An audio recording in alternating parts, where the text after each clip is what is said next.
Amerika tahun 50-an, tepatnya di California, seorang penulis skenario film bernama Peter Appleton sedang menghadiri rapat dengan pemilik studio film. Peter hanya diam mendengarkan tanpa sanggup menggubris pendapat pemilik studio tentang bagaimana cara mengakhiri adegan film dengan menarik. Bahkan ketika ditanya pendapatnya, Peter hanya bisa berkata bahwa ide mereka sangat menarik. Malamnya di bioskop yang berada di Hollywood, Peter bersiap-siap untuk memasuki bioskop karena salah satu film yang akan tayang adalah film karyanya.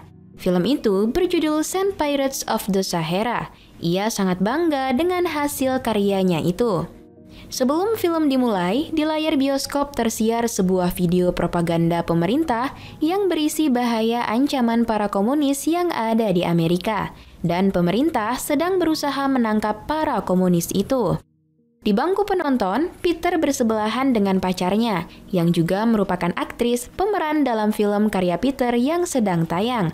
Cerita berlanjut, Peter baru tiba di studio dan mendapati ruangan studio kosong, tidak ada orang, hanya ada seorang karyawan di sana. Peter meminta karyawan itu untuk memberikan naskah film yang belum ia selesaikan. Namun karyawan tersebut terlihat takut pada Peter dan pergi menghindarinya. Di luar studio, Peter bertemu dengan penasehat hukum studio dan salah seorang rekan kerjanya. Mereka memberi kabar bahwa Peter sedang dicari-cari oleh polisi. Hal ini dikarenakan Peter dicurigai oleh pemerintah adalah seorang komunis. Sebab ternyata ketika kuliah, Peter pernah menghadiri acara orang-orang komunis. Tapi Peter mengatakan bahwa ia ke sana hanya untuk menemui gebetannya ketika kuliah dulu. Atas apa yang terjadi ini, hidup Peter seolah hancur. Kontrak kerjanya untuk studio juga telah diputus begitu saja. Film barunya ditunda untuk dibuat. Studio film tidak mau berurusan dengan Peter karena masalah komunis yang menimpanya. Peter mengemasi barang-barangnya dari studio, lalu malam itu ke kafe dan minum sampai mabuk. Ternyata ia juga telah diputuskan oleh pacarnya. Setelahnya, Peter yang mabuk berat pergi dengan mengendarai mobilnya tanpa tahu tujuan yang pasti. Di tengah-tengah jembatan, Peter dikagetkan dengan seekor tupai besar. Karena kaget, ia menghindar dan menerobos pembatas jembatan. Mobilnya nyaris saja jatuh. Hujan lebat membuat jembatan menjadi licin dan mobil Peter beserta dirinya pun jatuh ke sungai. Peter berhasil keluar dari mobilnya.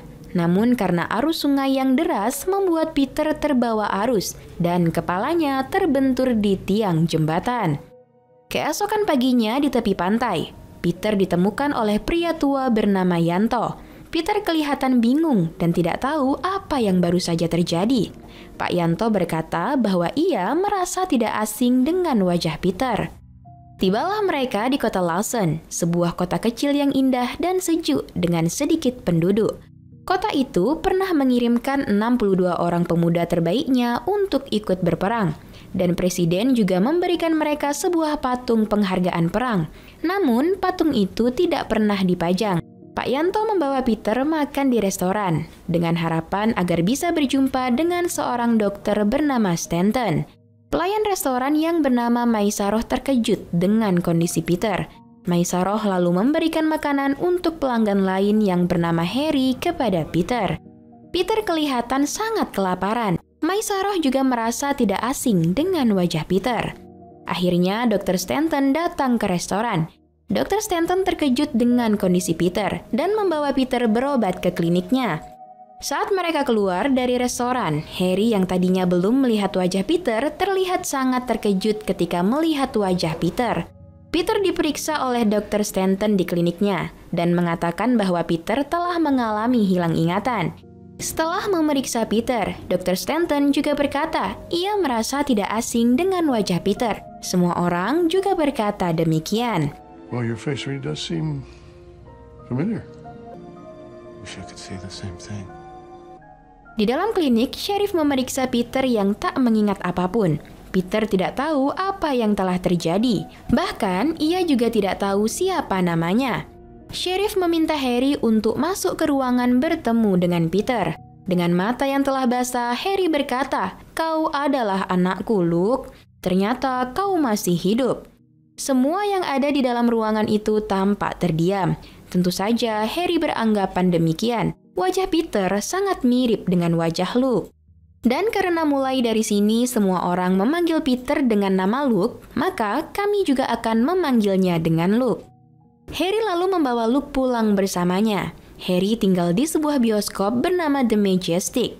Bioskop itu terlihat sangat tidak terawat dan berantakan. Luke ternyata sudah hilang selama 9 tahun lebih sejak dikirim berperang. Harry memperlihatkan kepada Luke foto-foto saat ia masih kecil, berharap Luke dapat sedikit mengingat tentang masa lalunya.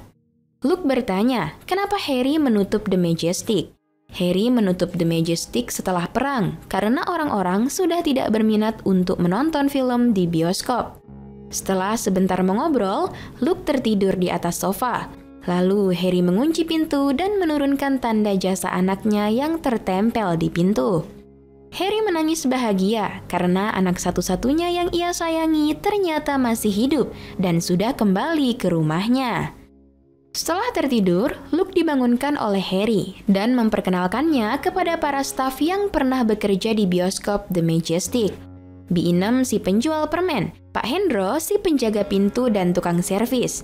Mereka berencana untuk membuka kembali bioskop The Majestic. Harry berusaha meyakinkan Luke bahwa memperbaiki bioskop merupakan hal yang mudah. Namun Luke beranggapan itu mustahil, karena semua barang-barang yang ada di sana sudah hancur berantakan. I think you love the Majestic even more than I did. You've got to remember that. You've got to. I don't. Luke alias Peter masih bingung dengan apa yang terjadi padanya. Harry lalu membawa Luke ke pemakaman pahlawan. Banyak teman-teman Luke ketika kecil juga telah terkubur di situ. Dan juga ada sebuah kuburan seorang pria muda dengan kisah kepahlawanan yang heroik yang menjadi kebanggaan kota Lawson.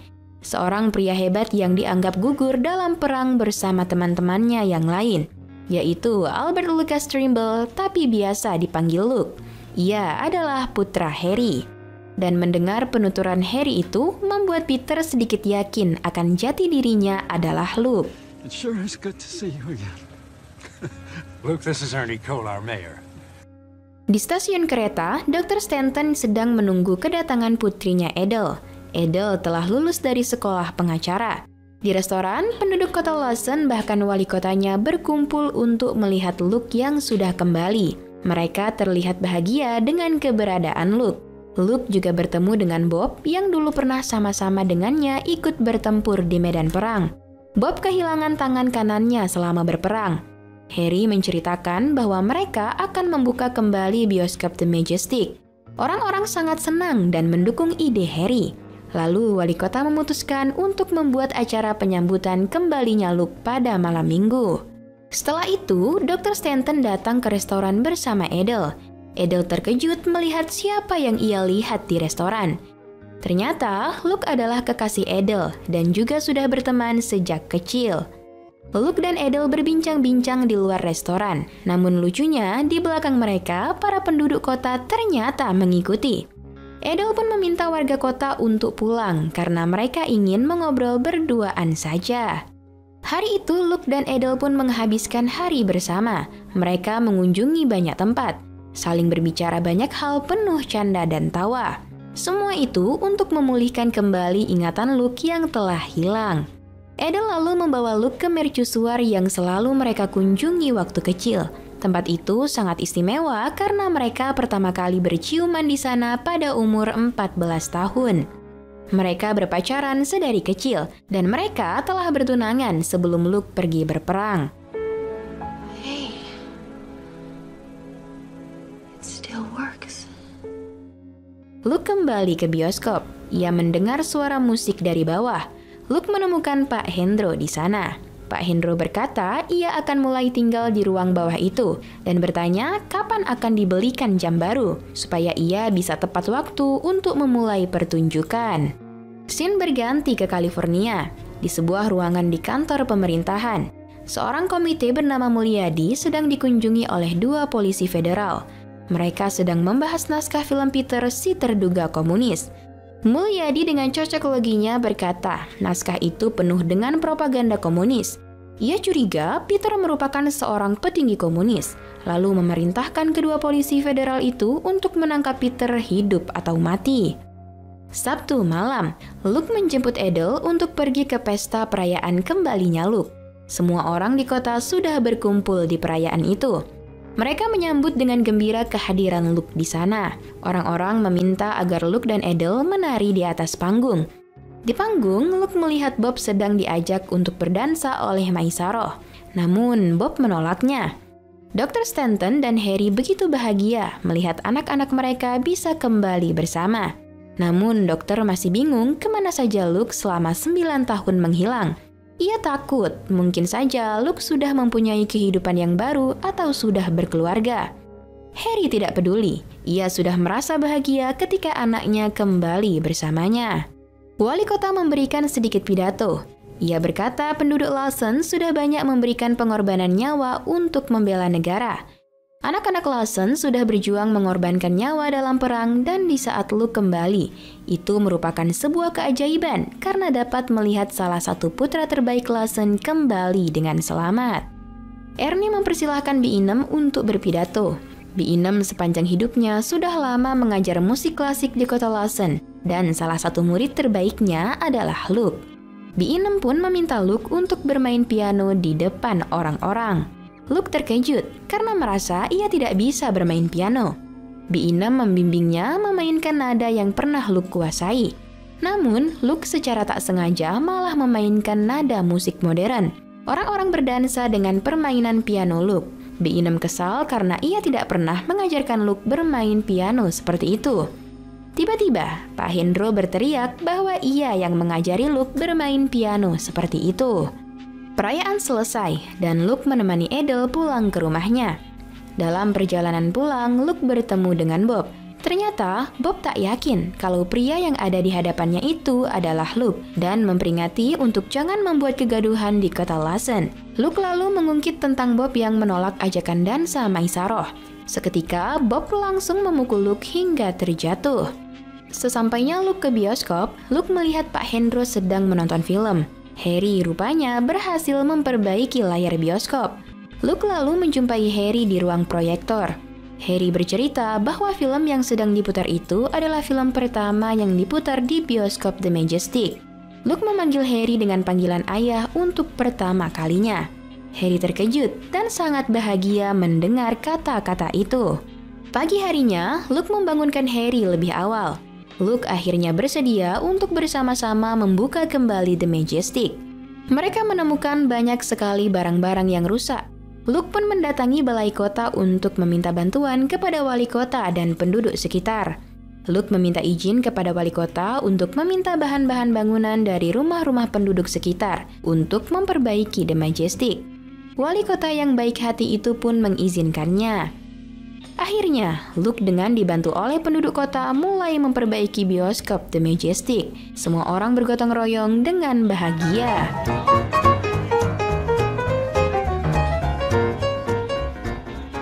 Di lain tempat, polisi federal menemukan mobil yang dikendarai Peter di tepi pantai. Mobil itu terbawa arus sungai dan terdampar sampai ke tepi pantai. Kembali ke Luke. Luke dan penduduk kota akhirnya berhasil menyelesaikan perbaikan bioskop The Majestic. Setelah patung penghormatan selesai dipasang, keesokan harinya, penduduk berkumpul di balai kota untuk memberikan penghormatan kepada pejuang-pejuang perang yang berasal dari kota Lawson. Malam pembukaan akhirnya tiba. Harry, Peter, dan Edel berkumpul di depan pintu. Mereka menunggu Pak Hendro untuk memberikannya hadiah, yaitu jam saku seperti yang Pak Hendro inginkan. Di luar pintu, ternyata penduduk kota sudah mengantri untuk memasuki bioskop The Majestic. Hal itu membuat Harry dan Luke sangat senang. Luke lalu mulai bertugas untuk memberikan karcis kepada orang-orang. Di akhir barisan, terlihat Bob bersama Maesaroh juga datang. Bioskop sedang menayangkan film The Day the Earth Stood Still. Di belakang layar, Luke yang sedang menyapu dihampiri oleh Edel. Edel memberitahukan bahwa ia telah lulus ujian pengacara. Luke memberikannya selamat dan menciumnya. Beberapa waktu kemudian, bioskop menayangkan film karya Peter, Saint Pirates of the Sahara. Luke menonton dari atas bioskop dan merasa tidak asing dengan film itu. Ia juga hafal dengan dialog masing-masing karakter. Hingga akhirnya ia terkejut. Semua ingatannya telah kembali. Ia juga sadar bahwa film yang sedang tayang adalah film karyanya sendiri. Dan dia bukanlah Luke, melainkan Peter. Di ruang proyektor, Harry tiba-tiba terjatuh. Pak Hendro memanggil Luke untuk sama-sama melihat keadaan Harry. Harry sudah tergeletak di atas lantai. I miss the damn real change. It's all right. Mereka membawa Harry ke kamarnya. Harry mengalami serangan jantung. Paru-parunya dipenuhi cairan dan seluruh tubuhnya lumpuh. Dr. Stanton berkata waktunya tidak lama lagi. Luke menemani Harry di saat-saat terakhirnya. Harry berkata agar Luke tidak usah khawatir. Meski ia akan segera pergi, tapi Harry senang mengetahui anaknya masih hidup. Luke berusaha untuk memberitahukan Harry bahwa ia bukanlah Luke yang asli. Namun melihat wajah Harry, ia tidak tega untuk mengatakannya. Harry berkata, "Aku sangat menyayangimu, Nak." Lalu Luke menjawab, "Aku juga menyayangimu, Ayah." Mendengar itu, Harry meninggal dengan keadaan tenang. Beberapa hari kemudian, seluruh penduduk kota menghadiri pemakaman Harry.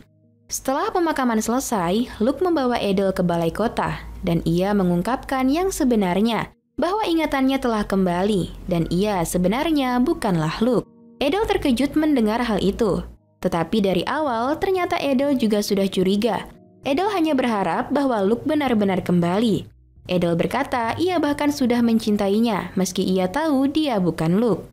Dan dari sini, kami akan kembali menyebut karakter utama kita ini dengan nama Peter. Beberapa saat setelah itu, Peter didatangi oleh segerombolan polisi federal yang akan menangkapnya. Polisi mengatakan bahwa dia bukan Luke Trimble, dan polisi memintanya untuk bersaksi di depan komite pemerintah perihal masalah konspirasi komunis. Setelah Peter diinterogasi di kantor Sheriff Lawson, ia keluar dan melihat penduduk kota telah menunggunya. Penduduk kota terlihat sangat kecewa mengetahui orang yang selama ini mereka anggap Luke ternyata adalah orang lain. Peter lalu pulang ke bioskop ditemani rekan kerjanya dulu. Peter menyuruh Pak Hendro dan Binem untuk pulang ke rumah. Rekan kerjanya itu mengatakan sudah berbicara dengan polisi, dan polisi ingin Peter menyebutkan beberapa nama anggota komunis.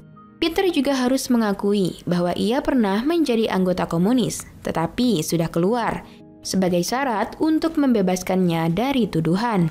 Bahkan, polisi sudah menyiapkan nama-nama orang yang harus Peter sebutkan sebagai anggota komunis. Peter tidak ingin dipaksa mengakui dirinya komunis, namun rekannya itu menyarankan Peter berbohong saja agar ia bisa langsung dibebaskan. Di dalam ruangan bioskop, Pak Hendro mendatangi Peter. Peter mengatakan ia bukan Luke, dan ia akan meninggalkan kota besok pagi. Pak Hendro ternyata sudah tahu hal itu sejak lama. Ia sadar sejak Peter bermain piano di acara penyambutan. Harry would have wanted you to keep this place going. You're gonna need those. Keesokan pagi, Peter bersiap-siap untuk pergi. Sebelum pergi, ia berencana untuk meletakkan medali yang pernah diberikan oleh Harry ke kuburan Luke. Di kuburan, Peter bertemu dengan Edel. Peter meminta maaf dengan kejadian yang telah terjadi. Edel memaafkannya. Mereka mulai berbincang kembali. Peter bercerita kepada Edel bahwa ia akan mengaku di hadapan komite bahwa ia adalah anggota komunis agar bisa dibebaskan. Edel berkata, ini adalah negara bebas. Semua orang bisa menjadi apa saja yang mereka mau, dan Peter berhak untuk jujur. Namun, Peter tidak ingin melawan pemerintah. Jika ia tidak mengaku, ia akan dimasukkan ke penjara. Edel menyarankan Peter untuk membela diri seperti yang pernah Luke lakukan. Lalu Peter berkata, ia bukan Luke, dan ia tidak punya keberanian seperti Luke. Edel kembali kecewa karena mendengar perkataan Peter. Wow. I really did have you two confused. Dr. Stanton menemui Peter yang akan pergi dan memberikan sebuah amplop yang dititipkan oleh Edel. Di kereta, Peter membuka amplop itu yang berisikan buku undang-undang negara. Di dalamnya terselip sebuah surat dari almarhum Luke untuk Edel. Surat itu adalah surat terakhir dari Luke yang berisi permintaan maaf Luke jika ia tidak bisa pulang saat berperang. Peter tertegun membaca surat itu. Peter akhirnya menghadiri persidangan komite. Ruangan itu penuh dengan wartawan yang ingin mendengarkan pernyataan Peter. Semua TV menyiarkan persidangan itu, dan seluruh warga kota Lawson juga menonton dan mendengarkannya secara langsung. Sebelum membacakan pernyataannya, komite terlebih dahulu memberikan pertanyaan seputar keterlibatan Peter di dunia komunis. Juri komite membeberkan bahwa selama beberapa bulan ini Peter telah menyamar sebagai Luke Trimble untuk menghindari dari kepolisian. Peter berkata ia tidak menyamar, ia mengalami kecelakaan yang mengakibatkannya kehilangan ingatan. Semua orang tertawa mendengar perkataan Peter. Juri memberikan bukti kehadiran Peter dalam sebuah perkumpulan klub yang menganut komunisme.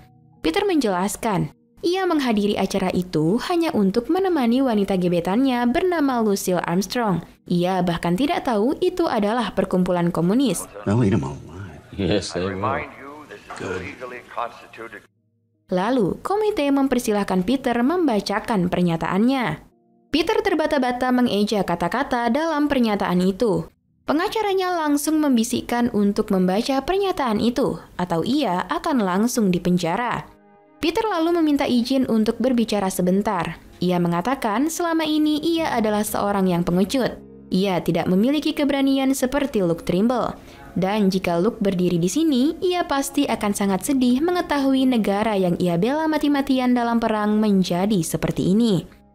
Juri komite sangat marah dan mengatakan Peter sudah menghina persidangan. Lalu Peter membacakan undang-undang tentang hak berpendapat yang ia anggap tidak dihiraukan oleh komite. Let him talk. He's just hanging himself. It's the most important part of the contract every citizen has with this country. Penduduk Lawson yang mendengarkan merasa terharu dan kagum dengan keberanian Peter di persidangan itu. Setelah itu, Peter meninggalkan persidangan dan orang-orang memberikannya tepuk tangan. People like Luke Trimble and all the sons of Lawson, California. Di dalam mobil, pengacara Peter menjelaskan apa yang sudah terjadi. Salah seorang komite mendatanginya dan mengatakan Peter sudah memberikan sebuah nama. Tanpa Peter sadari, ia telah memberikan nama Lucille Armstrong sebagai anggota komunis. Mendengar itu, Peter terkejut dan khawatir karena ia mungkin telah menghancurkan hidup mantan gebetannya itu. Pengacaranya lalu mengatakan bahwa Lucille Armstrong telah berganti identitas, dan setelah berganti identitas, ialah yang mengadukan Peter pada pemerintah. Congratulations, Pete. You got your life back. Setelah itu, Peter pergi ke stasiun telegram untuk menulis sebuah pesan kepada Edel. Peter mengatakan ia akan kembali ke kota Lawson untuk mengembalikan buku dan surat yang Edel berikan. Dan jika Edel tidak ada di stasiun kereta ketika ia tiba, ia akan langsung pergi dan meninggalkan buku itu kepada penjaga stasiun, dan tidak akan pernah kembali lagi. Sesampainya Peter di stasiun Lawson, alangkah terkejutnya ia melihat di stasiun dipenuhi orang-orang yang menyambut kedatangannya. Warga kota menyambutnya, memeluknya dengan penuh kebanggaan. Bahkan Bob juga datang untuk menyambutnya. Peter bertemu dengan Edel, lalu mereka pun berciuman. Singkat cerita, Peter kembali menjalankan bioskop The Majestic dan memutuskan tinggal di kota Lawson. Peter dan Edel akhirnya menikah dan dikaruniai satu orang anak. Dan dengan begitu, film pun tamat. The Majestic adalah sebuah film drama Amerika tahun 2001 yang disutradarai dan diproduksi oleh Frank Darabont dan ditulis oleh Michael Sloan. Film ini dibintangi oleh Jim Carrey, Bob Belban, Brent Briscoe, dan Jeffrey Dimon. Penampilan Jim Carrey di film ini adalah peran baru baginya, karena karya sebelumnya yang sampai saat itu sebagian besar adalah film-film bertema komedi. Film ini dibuat dengan anggaran sebanyak 72 juta US dollar, namun sayangnya hanya bisa meraup pendapatan sebanyak 37 juta US dollar, sehingga merugi sekitar 49 juta US dollar. Film ini dirilis di Inggris pada 24 Mei 2002. Secara keseluruhan, film drama bertema romansa dan keluarga ini mampu menghadirkan cerita yang bagus. Nilai kritik sosial di dalamnya juga tersampaikan. Film The Majestic merupakan film yang penuh akan nuansa dilematis, di mana agak sulit untuk dinikmati oleh penonton yang menginginkan film hiburan semata. Film ini sebenarnya mengajak penonton untuk berpikir secara mendalam sepanjang cerita. Namun mendekati akhir terasa begitu ringan, sehingga hasilnya dapat diterima dengan mudah. Dan masuk pada penilaian, film The Majestic UBR Entertainment memberi rating 7,5. Like dan share ke teman-teman tersayangmu agar mereka juga ikutan nonton film keren ini. Dan jangan lupa subscribe channel UBR Entertainment. Thanks for watching, bye-bye!